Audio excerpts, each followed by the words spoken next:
So we have another high-profile incident of police brutality that went viral.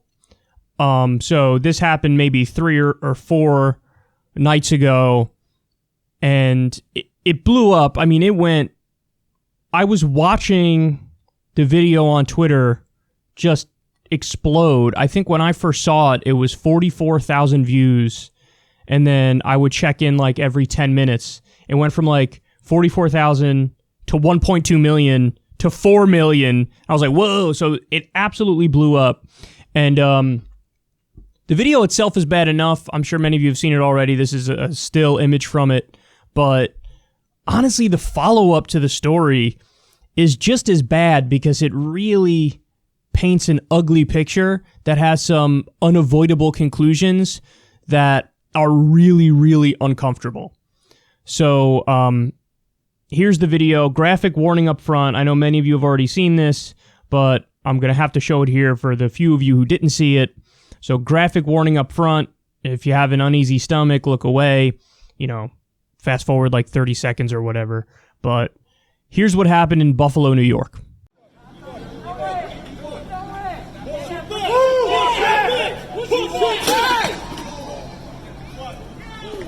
He is fleeing out of his ear. He's bleeding out of his ear. He's bleeding out of his ear. Get him better. What the f*** you walking up on me? I'm gonna grab him.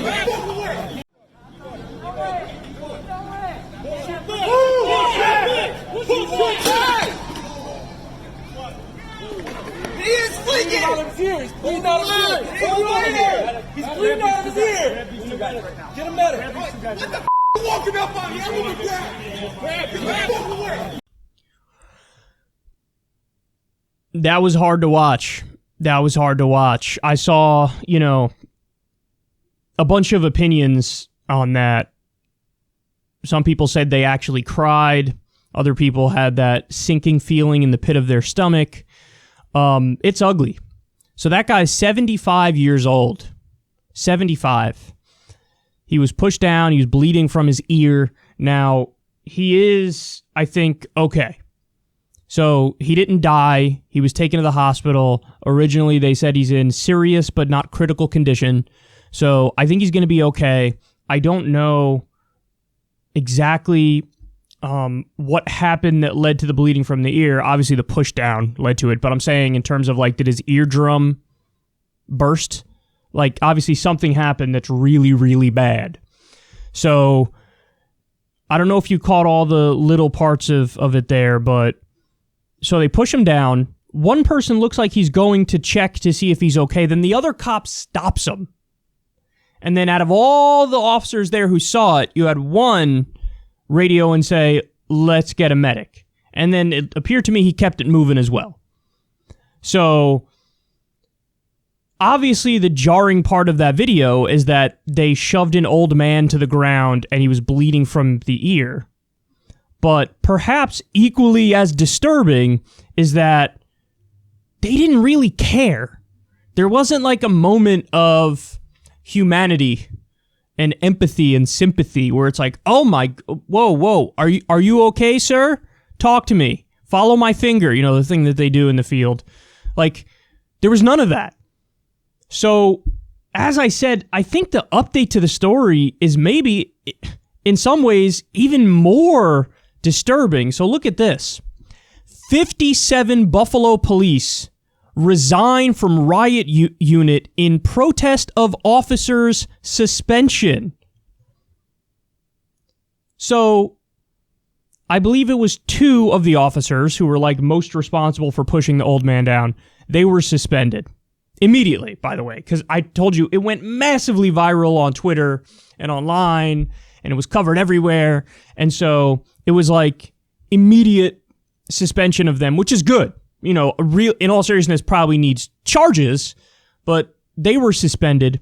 Now, when everybody read this headline, 57 Buffalo police officers resign, the first thought is, oh, they resigned in protest because of how brutal and vicious the officers were who shoved down an old man and then were very nonchalant about it and kept it moving as if nothing happened, as an old man is bleeding from the ear on the ground. That's the first thing that everybody thinks.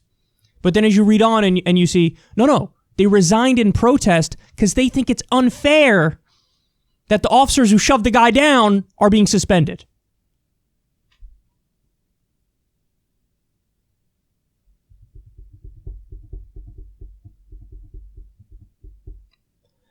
There are some ugly conclusions to draw from this, man. And they're inescapable. I'm sorry. They're inescapable. So Jimmy Dore makes this point all the time where he'll show the videos of the police violence, and there are many of them with what's been going on recently. And it's not like up in the air of like, oh, here's a police officer going after somebody who's violently looting or rioting. No. It's always like a video of peaceful protesters who are clearly peaceful, and then the cops get violent. And what Jimmy Dore says is, hey, here's the police, here's like the vicious, bloodthirsty psychopath doing the violence that we all see in broad daylight. He's the aggressive one. Let me ask you a question. Where's the good cop? Because presumably, what would a good cop do in that instance? If you're a human being with a conscience, what you do is you say to the person who's being vicious and crossing a line and doing offensive violence, you say, whoa, whoa, whoa, whoa, whoa, whoa, whoa. Don't do that. Don't do that. Or you report it to higher authorities within the police department and say, look, hey, I'm one of the boys in blue myself, but look at what's going on here. That's unacceptable. That was an offensive use of violence. I'm not okay with it. In the same way that anybody would expect peaceful protesters to tell rioters and looters like, hey, that's not what we're about here. We're about peacefully protesting. In that same way, you would expect a good officer to restrain a bad officer and say, listen, you can't do this. You can't do this. This is unacceptable. But none of them did. 57 of them did the exact opposite. I'm going to resign because I don't think it was fair that you suspended them. They should have been not suspended after they shoved a 75-year-old man down. By the way, you see the same thing in the George Floyd video. What happened in the George Floyd video? You had one officer with the knee in his neck. I believe you had 3 on his back, his midsection, and his legs. And then you had the one who was just kind of standing there watching it all happen. And as George Floyd is saying, I can't breathe, I can't breathe, I can't breathe, the one who's just standing there watching continues to just stand there and watch. I saw a good meme on Twitter that was like, Republican Party is the ones choking out George Floyd and killing him. Democratic Party is the one standing by and watching like this. So again, to go back to that Jimmy Dore point, which has been just bouncing around my head for a week now with all these videos coming out, where is the good cop here? Where's the good cop? Because it's incumbent upon you to hold yourselves to that professional standard. And if one of you is a bloodthirsty psychopath and the others are presumably not, well then, okay, say something to the bloodthirsty psychopath. Hey man, this is unacceptable. Hey man, you can't do this. Hey man, this crosses a line. Let's be serious here. But none of them do it. So it appears like the so-called good cops bend over backwards to cover for the bad cops, which means the good cops are really not that good. I mean, don't get me wrong. I do think there's a distinction between the person who is like the maniac, bloodthirsty psychopath who's looking to do violence on purpose. I think there's a distinction between that person and the person who doesn't do it but gives it tacit approval. But ultimately, they both still cross a line. And that's unacceptable. And that's really not what the public should be okay with. I mean, obviously, we shouldn't be okay with this. So, this has been a stark awakening moment for me. It really has.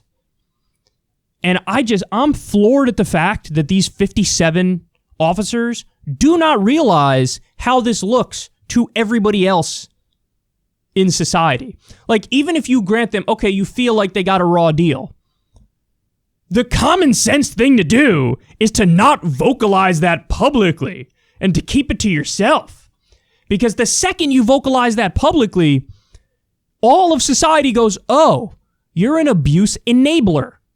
So you might not be the person in the police department that's cracking skulls willy-nilly, nonchalantly, But you're an abuse enabler in that if you see it happen, you're not telling the higher-ups. You're not talking to the psychopath who did it. You're just going to ultimately fall back on, well, listen, we got the badge, we got the uniform, we got the gun, so what we do really is right. What we do really is the law. And even if we happen to make a couple mistakes, well, they're just mistakes, and it's okay. They're not just mistakes, and it's not okay. And as I've said previously, violence isn't magically on a higher moral plane simply because you have a badge and a uniform and a gun. It's supposed to be the case that justice is blind and there's equal protection under the law. So if a police officer breaks the law, it's the same as a regular person breaking the law. So there should be equal consequences doled out. They don't think of it like that, which is terrifying because we need people to do the job who think of it like that and who hold themselves to a higher professional standard. This is the exact opposite. I mean, I hate to say it, but it is absolutely correct. Those 57 officers who resigned, they shouldn't have been there in the first place. I'm glad they resigned. And nobody should ever hire them again, ever. No other police department should pick them up, ever. Ever. Because what the good cop would do is stop the bad cop from doing wanton offensive violence, whether it's the George Floyd case, whether it's this case. You would say, I have a problem with this. That's what a good cop would do. If you're not doing that, you're definitely not a good cop. So I do believe this has been an eye-opening moment for a lot of people. It really has.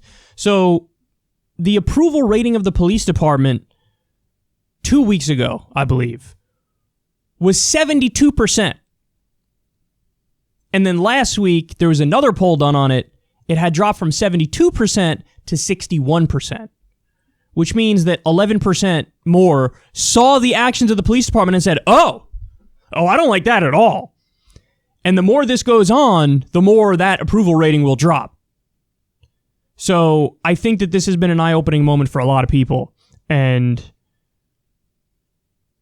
you're just stunned. There's a Twitter thread that I can't find now. I was looking for it again, but it was on my feed 3 days ago, maybe. It's all these violent police brutality actions. And the thread is like over 300 tweets long. So there's 300 separate videos of police brutality, of offensive violence on the part of the cops. And ones that are not, like, none of them were in there that were, like, questionable. It was all like, yep, that's police brutality. Over 300 videos. Now, I'm not saying this to excuse any instances of offensive violence from rioters or looters or what have you. I'm saying it because I'm against police brutality as such. Like, that needs to stop. And it's incumbent upon the officers to be more professional and to hold themselves to that higher legal standard and to de-escalate and to not look like armed, militarized thugs on the streets, like an armed gang. Because that's what this is, man. Call it what it is. This is a gang being vicious and being ruthless and having no accountability whatsoever. 57 resigned, not in solidarity with the 75-year-old man who's bleeding from the ear. No. 57 resigned in solidarity with the officers who did that to the 75-year-old man. That says a hell of a lot, man. And as time goes by, I'm becoming more and more in favor of even more strict reforms to fix this problem, because the problem is deeper than I thought. I would go not just the Campaign Zero reforms, I would go beyond the Campaign Zero reforms. And I'll talk about some of these ideas later, but this is beyond unacceptable, and everybody needs to acknowledge that.